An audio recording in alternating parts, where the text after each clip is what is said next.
వరంగల్ హన్మకొండలో వరద ప్రభావిత ప్రాంతాల్లో పర్యటిస్తున్నారు సీఎం రేవంత్ రెడ్డి. సీఎంతో పాటు మంత్రులు పొంగులేటి, పొన్నం, సీఎం సలహాదారు వేం నరేందర్ రెడ్డి ఉన్నారు. సమ్మయ్య నగర్, పోతన నగర్, రంగంపేట చేరుకొని అక్కడి ముంపు ప్రాంతాలను పరిశీలించారు. నయం నగర్ బ్రిడ్జి సైతం పరిశీలించారు. ఇక హన్మకొండ కలెక్టరేట్లో ఏర్పాటు చేసిన ఫోటో ఎగ్జిబిషన్ ని సైతం తిలకించారు. ఆపై కలెక్టర్ ఇతర ఉన్నత స్థాయి అధికార గణంతో సమీక్ష నిర్వహించారు.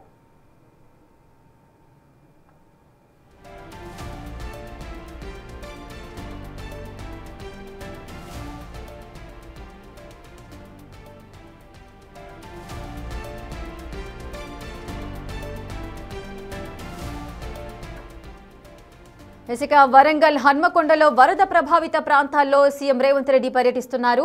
సీఎంతో పాటు అటు మంత్రులు, అదేవిధంగా మంత్రుల్లో పొంగులేటి శ్రీనివాసరెడ్డి, అలాగే పొన్నం, సీఎం సలహాదారు వేం నరేందర్ రెడ్డి కూడా ఉన్నారు.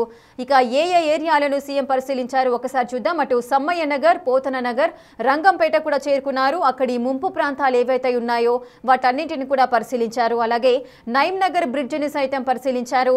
ఈ మోంతా తుఫాన్ ఎఫెక్ట్తో విపరీతమైన భారీ వర్షాలు కురిశాయి. అటు వరంగల్, అదేవిధంగా హన్మకొండ నగరంలో పలు కాలనీలన్నీ కూడా జలమయమయ్యాయి. చాలా మంది ప్రజలంతా కూడా నిరాశ్రయులైపోయారు. ఇళ్లలోకి నీరు చేరుకోవడంతో అటు వారి యొక్క నిత్యావసరాలు కానీ, బెడ్షీట్స్ కానీ, ఈ విధంగా వారు ఉపయోగించే వస్తువులన్నీ కూడా తడిసి ముద్దైపోయిన పరిస్థితి ఉంది. మరికొంతమంది ఇళ్లలోకి నీరు చేరడంతో అటు బురదమయంగా మారిపోయింది. చాలా మంది కూడా గూడు లేక తినడానికి తిండి కూడా లేకుండా చాలా ఇబ్బందులు పడుతున్నారు. సో ఇటువంటి పరిస్థితులలో సీఎం రేవంత్ రెడ్డి మంత్రుల బృందంతో కలిసి ఏరియల్ సర్వే నిర్వహిస్తున్నారు. అటు హన్మకొండ, అదేవిధంగా వరంగల్ పరిసర ప్రాంతాల్లో. అలాగే కలెక్టర్ కూడా ఉన్నత స్థాయి అధికార గణంతో కూడా సమీక్ష అయితే నిర్వహిస్తున్నారు. పూర్తి డీటెయిల్స్ మా ప్రతినిధి వేణు అందిస్తారు. వేణు, సీఎం పర్యటన ఏ విధంగా జరుగుతోంది? ఏ ప్రాంతాలను పరిశీలిస్తున్నారు? ఎటువంటి హామీని ఇస్తున్నారు వరంగల్ ప్రజలకు? హనుమకొండ, వరంగల్ నగరాలకు సంబంధించినటువంటి ముంపు తీవ్రత అధికంగా ఉన్న రెండు ప్రాంతాలు. హనుమకొండ నగరానికి సంబంధించి సమ్మయ్య నగర్ ప్రాంతాల్లో పర్యటించారు. అక్కడ వరద బాధితులు, ముంపు బాధితులతో స్వయంగా నేరుగా మాట్లాడడం జరిగింది. సో అక్కడ నుంచి వరంగల్ నగరానికి సంబంధించినటువంటి ముంపు అధికంగా ఉన్న ప్రాంతం పోత నగర్కి వెళ్ళారు. సో పోత నగర్ అనేది కూడా గతంలో నుంచి ప్రతి ఏటా వర్షాలు ఎప్పుడు అధికంగా కురిసినాక పూర్తిగా ముంపు సమస్యతో పోత నగర్ కాంగ్రెస్ కూడా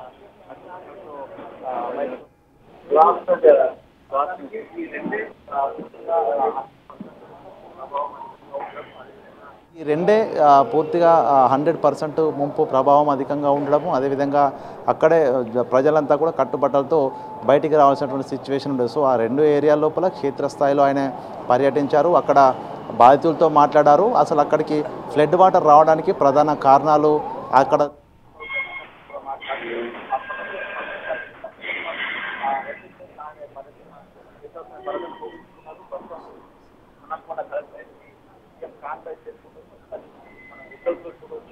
హన్మకొండ కలెక్టరేట్కి సీఎం కాన్వాయ్ చేరుకుంటుంది. ఒకసారి మనం విజువల్స్లో చూడవచ్చు. హన్మకొండ కలెక్టరేట్ వద్ద సీఎం కాన్వాయ్ మరి కొద్ది సెకండ్లోనే కాన్వాయ్ చేరుకోబోతుంది. సీఎంతో పాటుగా కూడా మంత్రులు, ఇన్ఛార్జి మంత్రి ఉన్న పొంగులేటి, అదేవిధంగా స్థానిక మంత్రి కొండా సురేఖ, పున్నం ప్రభాకర్, వరంగల్ జిల్లాల కలెక్టర్లు, greater Warangal municipal commissioner Chahat Bajpai. So వీళ్ళందరితో ఆయన క్షేత్రస్థాయిలో పడడం జరిగింది. ప్రస్తుతం సీఎం వరంగల్ హన్మకొండ ఐడిఓసి ప్రాంగణానికి చేరుకున్నారు. సో ప్రస్తుతం ఆ కాన్వాయ్ని కూడా మనం చూడొచ్చు. ఆయన క్షేత్రస్థాయిలో పర్యటిస్తేనే అసలు వాస్తవ పరిస్థితులు ఏంటి, అక్కడ ఉన్నటువంటి వరద బాధితులు స్వయంగా మాట్లాడితే వాళ్ళ నుంచి ఏం సమాచారం తెలుస్తున్న విషయాలు తెలుస్తాయి. కాబట్టి సో పర్యటన ముగించుకొని ఐడిఓసి చేరుకున్నారు. ప్రస్తుతం అక్కడ పోలీసులు, కమిషనరేట్ పోలీసులు గౌరవ వందనం ఇస్తున్న పరిస్థితి చూస్తున్నాం. సో సీఎంకి వరంగల్ కమిషనర్ పోలీసులు, వరంగల్ సిపి ఆధ్వర్యంలో గౌరవ వందనం స్వీకరిస్తున్నటువంటి విజువల్స్ ఒకసారి మనం చూడొచ్చు. ఆయనతో పాటుగా మంత్రులు కూడా చేరుకున్నారు. గ్రేటర్ వరంగల్ మేయర్, వరంగల్ హనుమకొండ కలెక్టర్లు, మంత్రులు పొన్నం ప్రభాకర్, అదేవిధంగా స్థానిక ఉమ్మడి వరంగల్ జిల్లాకు సంబంధించిన ఎమ్మెల్యేలు దొంతి మాధవరెడ్డి, ఎంపీ కడియం కావ్య, బలరాం నాయక్, అదేవిధంగా ఉమ్మడి వరంగల్ జిల్లా ఎమ్మెల్యేలు కూడా చేరుకున్నారు. సో అధికార యంత్రాంగం ఇప్పటికే కార్యంలో సమీక్ష కోసం అయితే నివేదికలు, పూర్తిస్థాయి నివేదికలు సిద్ధం చేసుకున్నారు.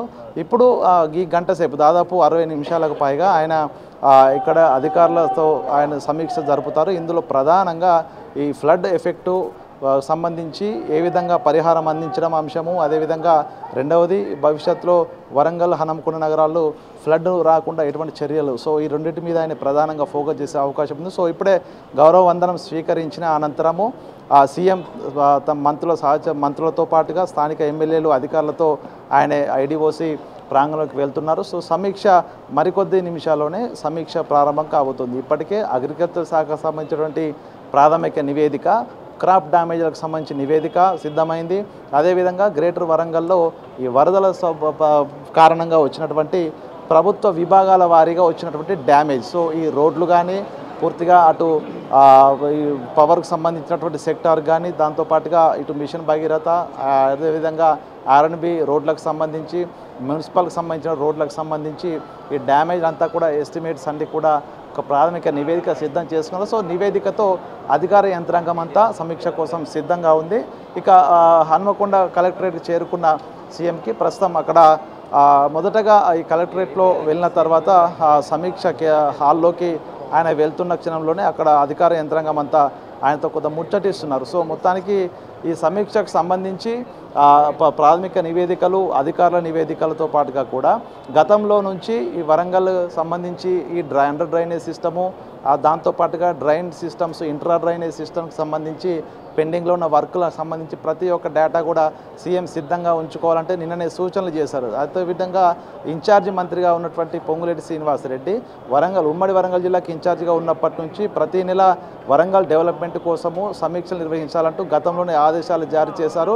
దానికి సంబంధించి ఆయన ఇప్పటి వరకు ఏ శాఖల అధికారులకు ఇచ్చినటువంటి వర్క్ టార్గెట్స్ అవి పూర్తయినటువంటి ఎంత శాతం పూర్తయ్యాయి, ఎందుకు పెండింగ్లో ఉంటున్నాయి, దానికి సంబంధించి అటు ల్యాండ్ అక్విజిషన్ కావచ్చు, ఇతర ఫండ్స్కు సంబంధించినటువంటి ఇబ్బందులు కావచ్చు, ఏ ప్రాబ్లమ్స్ ఉన్నా కూడా ప్రతి ఒక్కటి ఈసారి కూలంకషంగా చర్చిస్తాము, సమీక్ష జరుపుతామని చెప్పిన నేపథ్యంలో పూర్తి డేటాను కూడా సిద్ధం చేసుకున్నారు. సో ఆ సమీక్ష హాల్ లోపలికి దాదాపుగా ఆ మీడియా కూడా ఎంట్రీ లేదు. ఎందుకంటే సీరియస్గా ఈ అంశంపై ఈరోజు సీఎం రేవంత్ రెడ్డి సమీక్ష జరపబోతున్నారు కాబట్టి అన్ని శాఖల అధికారులు, గ్రేటర్ వరంగల్ హైదరాబాద్ తర్వాత రెండవ అతిపెద్ద సిటీ గ్రేటర్ వరంగల్, సో దీన్ని అభివృద్ధిపై ఎప్పటి నుంచో చిత్తశుద్ధిగా ఉంటున్నానని చెప్పారు. ఎంపీ ఎలక్షన్ల ముందు కూడా వరంగల్ను పూర్తి స్థాయిలో డెవలప్ చేస్తారంటూ ఆయన ప్రామిస్ చేసి మరీ వెళ్ళారు. సో ఆ నేపథ్యంలోనే 5,000 పైచిలకు కోట్ల నిధులు ఇవ్వడము, అండర్ డ్రైనేజ్ సిస్టమ్ రెడీ చేయడం అని, దానికోసం 3 ఫేజుల లోపల నిధులను కేటాయిస్తామంటూ కూడా ఆయన ప్రకటన చేయడం, జీవో రిలీజ్ చేయడం, దాంతోపాటుగా వరంగల్ స్మార్ట్ సిటీకి 52 ఏళ్లుగా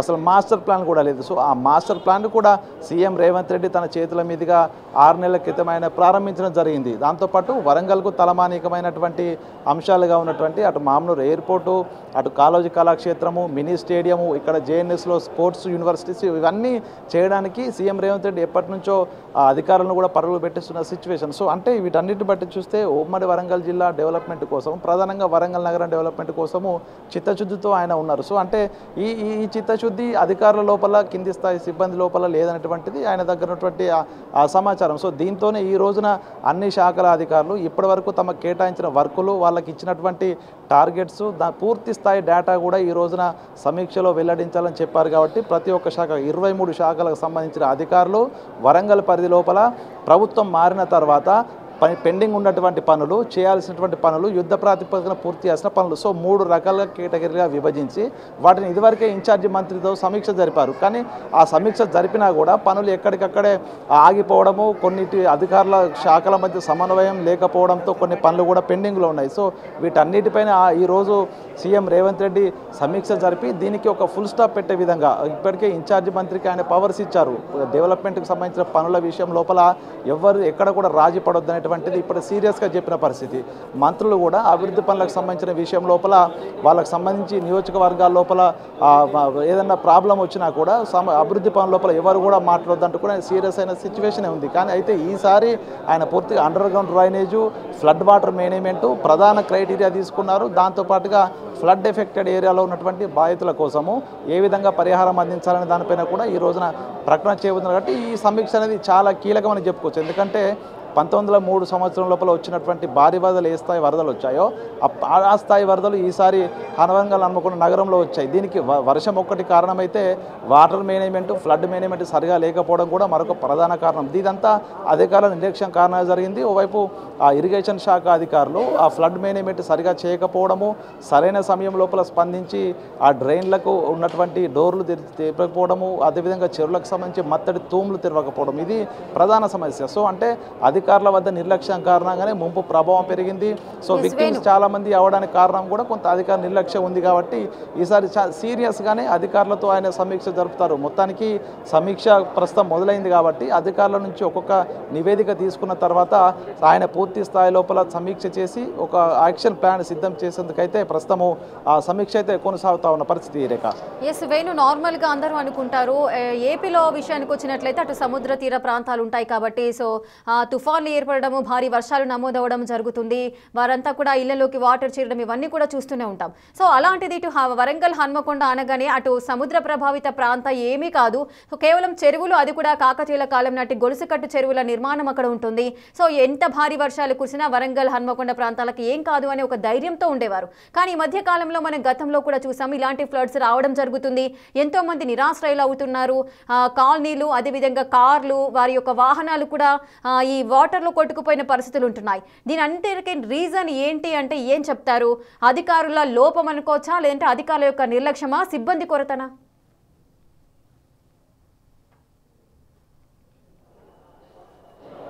అంటే వరంగల్ నగరానికి ఈ స్థాయి వరదలు రావడము ఇది మూడోసారి. 2000 సంవత్సరంలో ఒకసారి వచ్చాయి, 2020లో ఒకసారి వచ్చాయి, 2022లో కూడా ఒకసారి వచ్చాయి. ఆ 2 సార్లు వరదలు వచ్చినప్పుడు ఒక్కొక్క ఇళ్లలోకి నీళ్లు వెళ్ళాయి తప్ప మనుషులు కూడా పూర్తిగా మునిగేంత వరకు నీళ్లు రాలేదు. గత 2020లో వరదలు వచ్చినప్పుడు అటు జవహర్ నగర్ కానీ, సమ్మయ్య నగర్ కానీ కంప్లీట్గా మునిగిపోయే, ఆదర్శ కాలనీ, అటు తులసిబార్ బ్యాక్ సైడ్ గోకుల్ నగర్ ప్రాంతం అంటే కూడా ముంపుకు గురయ్యాయి. కానీ ఈ స్థాయి వరద ఇళ్లలోకి చేరుకోలేదు. సో అప్పుడు ఆ వాటర్ అంతా కూడా ఫ్లడ్ వాటర్ కూడా వెంటనే వెళ్ళిపోయేది, కొంత నష్టం, డ్యామేజ్ కొంత కలిగించింది. కానీ ఈసారి వరదలు మాత్రం వచ్చినప్పుడు పూర్తిగా కాలనీలోకి చొచ్చుకొచ్చిన వరద ఇళ్ల లోపలే ఉండిపోయింది.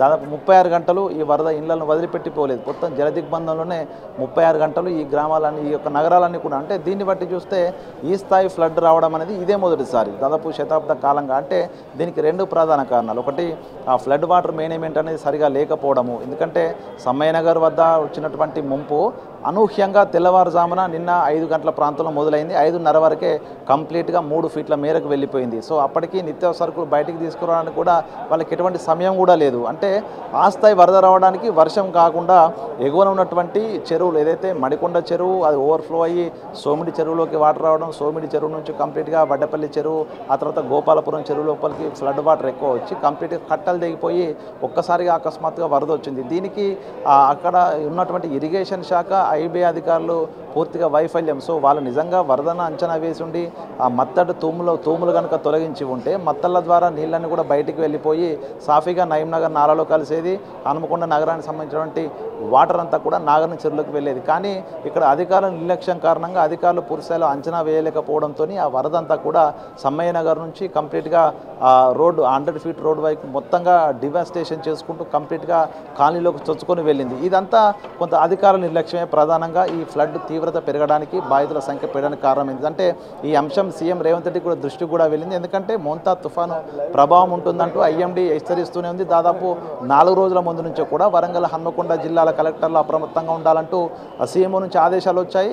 వరంగల్ కలెక్టర్ కూడా పూర్తిగా మార్కెట్లకు ధాన్యం తేవద్దు, రైతులు ఇబ్బందులు పడొద్దు, జాగ్రత్తగా ఉండాలంటూ కూడా టామ్ కూడా వేయించారు గ్రామాల లోపల. అంటే ముందస్తు జాగ్రత్త 24 గంటల ముందే తీసుకున్నారు. కానీ ప్రధానంగా ఇక్కడ ఇరిగేషన్ శాఖకు సంబంధించినటువంటి అధికారుల నిర్లక్ష్యం కారణంగా ఆ ఫ్లడ్ అనేది పెరిగింది. ఇప్పటికీ నగర్ నాలా పూర్తయినా కూడా ఈ స్థాయి వరద రాదు. ఎందుకంటే 100 ఫీట్ రోడ్డుకు కూడా డక్టు నిర్మాణం జరిగింది. 300 కోట్ల నిధులు కేటాయించి నగర్ నాలా డివైడింగ్ అయింది, రిటర్నింగ్ వాల్ నిర్మాణం చేశారు.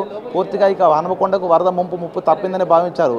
గతంలో వర్షాకాలం వచ్చిందంటే కూడా దాదాపు 4 నుంచి 5 సార్లు అది 3 నెలల వ్యవధిలోనే ముంపు గురయ్యేది. కానీ ఈసారి ఒక్కసారి కూడా ముంపు గురి కాలేదు. ఓన్లీ గోకుల్ నగర్ ప్రాంతం మాత్రమే వరద లోపల చిక్కునే పరిస్థితి ఉండేది. కానీ ఈ స్థాయి వర్షం ఎంత తీవ్రత ఉన్నా కూడా మా దగ్గర ఇళ్లకు నీళ్ళు రావనేటువంటి భావన ప్రజల లోపల ఉండేది. ప్రజలంతా కూడా అదే వర్షాన్ని ఆలోచించుకొని ఎవరు కూడా ఇళ్ల నుంచి బయటికి వెళ్ళలేదు. కానీ తీరా సమయానికి వరద పోటు తీవ్రంగా రావడము, దాదాపుగా 20 నుంచి 30 సెంటీమీటర్ల వర్షపాతం ఒక్కో చోట నమోదు కావడంతో కంప్లీట్గా వాళ్ళ ఇళ్లలోంచి నిత్యావసర సరుకులు బయటికి తీసుకొచ్చేటువంటి టైం కూడా ఇవ్వలేదు. ప్రాణాలు కాపాడుకోవడానికి బయటికి పరిగెత్తారు. పోలీస్ శాఖ కూడా అప్రమత్తమై అందరినీ వెంటకి బయటికి వెళ్ళిపోవాలంటూ కూడా సమయం కూడా ఇవ్వలేని పరిస్థితి. అంటే ఆ స్థాయిలో ఫ్లడ్ రావడానికి ప్రధానంగా ఎగువన ఉన్నటువంటి చెరువుల నుంచి వచ్చే వాటర్ ఆ ఫ్లడ్ మేనేజ్మెంట్ చేయడం లోపల అధికారుల నిర్లక్ష్యం. ఈ నివేదికలు కూడా ప్రస్తుతం జిల్లాల కలెక్టర్లు సిద్ధం చేశారు. ఇక్కడ మరొక అంశం, ఇప్పుడు ఇరిగేషన్ శాఖకు సంబంధించినటువంటి అధికారులు, ఆర్ఎండ్బి సంబంధించిన అధికారులు, మున్సిపల్ అధికారులు, ఈ శాఖల మధ్య ఎటువంటి సమన్వయం లోపంతో వీళ్ళంతా కూడా ఫ్లడ్ వాటర్ వచ్చినప్పుడు అది లెవెల్స్ పెరుగుతున్నాయి, ఫ్లడ్ గేట్స్ అన్ని ఎత్తాలని చెప్పినప్పుడు ఇరిగేషన్ శాఖకు సంబంధించిన అధికారులు పట్టించుకోకపోవడం, మున్సిపల్ శాఖ అధికారులు చూసుకుంటారంటూ వాళ్ళు వదిలేదు. ఈ రెండు శాఖల మధ్య కొంత సమన్వయం లేకపోవడంతో ఈసారి ముంపు తీవ్రత పెరిగింది. ఈ అంశాలన్నీ కూడా ఫెయిల్యూర్స్. ప్రధానంగా వరంగల్, హనుమకొండ నగరాలు, నయంనగర్ నాలా పూర్తయి అసలు ముంపు లేదని భావించారు. వరంగల్లో భద్రకాళి నాలా కూడా రిటైనింగ్ వాల్ కంప్లీట్గా వస్తుంది. దాదాపు 20 ఫీట్ల వెడల్పుతోని ప్రధాన నాలా కంప్లీట్ అవుతుంది. రెండు చోట్ల ఇక వరద ముంపు ఉండదనేటువంటి భావన ఉన్న సమయం లోపల ఈ స్థాయి లోపల తీవ్రత పెరగడము, దాదాపుగా 150 కాలనీలు మునగడం అనేది కూడా ఓవైపు ఫ్లడ్ మేనేజ్మెంట్ సరిగా లేకపోవడం అనేది ఫెయిల్యూర్ అనేది ప్రభుత్వం నివేదిక కూడా సిద్ధం చేసింది. దీంతో ప్రస్తుతం జరుగుతున్న సమీక్షలో అధికారుల వైఫల్యానికి సంబంధించి, ఫ్లడ్కు సంబంధించి గ్రేటర్ వరంగల్ పరిధిలో ఫ్లడ్కు సంబంధించి ఈ శాఖల మధ్య సమన్వయం వచ్చేందుకు ఒక ప్రత్యేక అధికారిని ఏర్పాటు చేసేందుకు మాన్సూన్ సెషన్ లోపల ఈ టీం యాక్టివ్గా పనిచేసేందుకు హైదరాబాద్లో ఒక ప్రత్యేక టీంను తీసుకురావాలనేది ఎమ్మెల్యేలు, స్థానికంగా ఉన్న ఎమ్మెల్యేలు సీఎం రేవంత్ రెడ్డి దృష్టికి కూడా తీసుకెళ్లారు. ప్రస్తుతం పశ్చిమ ఎమ్మెల్యే నాయని రాజేందర్ రెడ్డి కూడా ఇక్కడ కబ్జాలు ఎక్కువయ్యాయి, నాలాలు కూడా కంప్లీట్గా కుచించుకుపోతున్నాయి, నాలాలు ఎక్కడికక్కడ కబ్జాలు చేసి నిర్మాణాలు చేస్తుండడంతో పూర్తిగా వర్షాకాలంలో ఫ్లడ్డింగ్ ఎఫెక్ట్ ఉంటుందనేది కూడా పూర్తి నివేదికలు ఉన్నాయి. కాబట్టి ఆ వైపుగా ఒక ప్రత్యేక ప్రణాళిక రూపొందించే అవకాశం ఉంది. ఇక్కడ ఓవైపు యాక్షన్ ప్లాన్, ఏ విధంగా ఫ్లడ్ను అరికట్టాలి, ఫ్లడ్ మేనేజ్మెంట్ ఏ విధంగా చేయాలి, అదేవిధంగా డ్రైనేజ్ సిస్టమ్ను డిసల్టేషన్ చేస్తూ ఎప్పటికప్పుడు ఫ్లడ్ వాటర్ వెళ్ళే విధంగా చూసే అంశం ఒకటైతే, మరొక అంశము ఇక్కడ ఉన్నటువంటి అటు నాలాల కబ్జా కావడము, పారిశుద్ధ్యం సరిగా నిర్వహణ లేకపోవడము, మాన్సూన్ సెషన్ లోపల అధికార యంత్రాంగము, మున్సిపల్ సిబ్బంది పూర్తిగా ఈ డిసిల్టేషన్ ప్రక్రియ సరిగా నిర్వహించకపోవడం. ఈ రెండు అంశాలు చాలా కీలకం ఈసారి ఫ్లడ్ ఎఫెక్ట్ పెరగడానికి. దీనిపైన ఆయన ఈ సమీక్ష లోపల ప్రధానంగా అర్ధగంట సేపు అసలు మున్సిపల్ శాఖ అధికారులు, అదేవిధంగా ఇరిగేషన్ ఐబీ సంబంధించిన అధికారులు ఈ మాన్సూన్ సెషన్ లోపల ఎటువంటి యాక్షన్ ప్లాన్ సిద్ధం చేశారు, దానికి అనుగుణంగా నిధులు ఇచ్చినప్పటికీ కూడా పనులు ఎందుకు చేయలేకపోయారు అనే దానిపైన ఈ ఫెయిల్యూర్స్ పైన దాదాపు అరగంట సేపు ఆయన మాట్లాడే అవకాశం ఉంది. దీంతోనే ఈసారి వరంగల్ ముంపుకు సంబంధించి ఈ భవిష్యత్తులో ఇట్లాంటి పరిస్థితులు రాకుండా ఉండేందుకు ఆయన కీలకమైనటువంటి సమీక్ష ఇది జరగబోతుంది. కాబట్టి దాదాపు 23 శాఖలకు సంబంధించిన అధికారులు, మున్సిపల్ శాఖ పరిధి లోపల ఉన్నటువంటి అధికారులకు సంబంధించినటువంటి ఆ పూర్తి నివేదికను ఇప్పుడు ప్రస్తుతం ఆయన సమీక్ష చేస్తున్నారు. ప్రస్తుతం ఇరిగేషన్ శాఖకు సంబంధించి ప్రధానంగా ఫ్లడ్ మేనేజ్మెంట్కి సంబంధించిన అంశాన్ని ఆయన ఈరోజు చర్చ జరుగుతున్నట్టుగా తెలుస్తుంది. ఆ ఇరిగేషన్ శాఖ నుంచి మూడు చెరువులకు, ప్రధానంగా వరంగల్, హన్మకొండ నగరాలు ఉంటున్నటువంటి ఈ 3 చెరువులకు సంబంధించి ఎంత వాటి water levels, full tank levels, దాని బఫర్ జోన్స్, FTLs, ఇదంతా గతంలో 2 సార్లు రివిజన్ చేశారు, 2 సార్లు హద్దులు నిర్ణయించారు. అయినా కూడా అక్కడ అక్రమ నిర్మాణాలు జరుగుతున్నాయి. దీంతో ఫ్లడ్ అంతా కూడా ఈ FTL బఫర్ జోన్లో నిర్మాణాలు జరగడంతో ఆ ఫ్లడ్ వాటర్ ఈ యొక్క అపార్ట్మెంట్స్ కావచ్చు, అక్కడ ఉన్నటువంటి నిర్మాణాలను ఢీ కొడుతూ కాలనీలోకి వస్తుంది. దీనిపైన కూడా ఒక ఆయన యాక్షన్ ప్లాన్ కూడా సిద్ధం చేసే అవకాశం ఉంది. హైడ్రా గతం నుంచి కూడా హైడ్రా మాదిరిగా వైడ్రాను వరంగల్కు తీసుకురావాలి, ఆ వాటర్ వస్తేనే వరంగల్లో కబ్జాలు ఆగిపోయి పూర్తిగా డ్రైనేజ్ సిస్టమ్ సెట్ అవుతుంది అనేటువంటి ఎప్పుడో డిమాండ్ ఉంది. దానిపైన కూడా ఈ సమీక్ష తర్వాత సీఎం రేవంత్ రెడ్డి ప్రకటన చేస్తారనే ఆశాభావం ముంపు బాధితుల లోపల ఉంది. మొత్తంగా సమీక్ష తర్వాత ఈ ఫ్లడ్ మేనేజ్మెంట్కు, అదేవిధంగా భవిష్యత్తులో ఫ్లడ్ ఎఫెక్ట్ కాకుండా ఉండేందుకు ఆయన ఒక ప్రత్యేక కార్యాచరణ తీసుకునే అవకాశం ఉంది. దాంతోపాటుగా పరిహారం సంబంధించి కూడా ఒక ప్రకటన కూడా రిలీజ్ చేసే అవకాశం అయితే మొత్తానికి మరొక 50 నిమిషాల లోపల సీఎం రేవంత్ రెడ్డి సమీక్ష అనంతరం వరంగల్ నగరం ముంపు బాధితుల కోసం ఏం చేయబోతున్నది కూడా మరో 50 నిమిషాల్లో తెలిసే అవకాశం అయితే కనిపిస్తూ ఉంది. Rekha, right, thank you Venu, thanks for the live details. Right, ఇక వరంగల్, హన్మకొండలో వరద ప్రభావిత ప్రాంతాల్లో పర్యటిస్తున్నారు సీఎం రేవంత్ రెడ్డి. సీఎంతో పాటు మంత్రులు పొంగులేటి, పొన్నం, సీఎం సలహాదారు వేం నరేందర్ రెడ్డి కూడా ఉన్నారు. అటు 3 శాఖల సమన్వయంతో కూడా ఒక సమీక్ష నిర్వహిస్తున్నారు. సుమారు 50 నిమిషాల పాటు ఈ సమీక్ష నిర్వహించే అవకాశాలు కనిపిస్తున్నాయి. ఈ 50 నిమిషాల తర్వాత మరి సీఎం రేవంత్ రెడ్డి ముంపు ప్రభావిత ప్రాంతాలపై ఎటువంటి నిర్ణయం తీసుకుంటారు అనేది తెలియాల్సి ఉంది.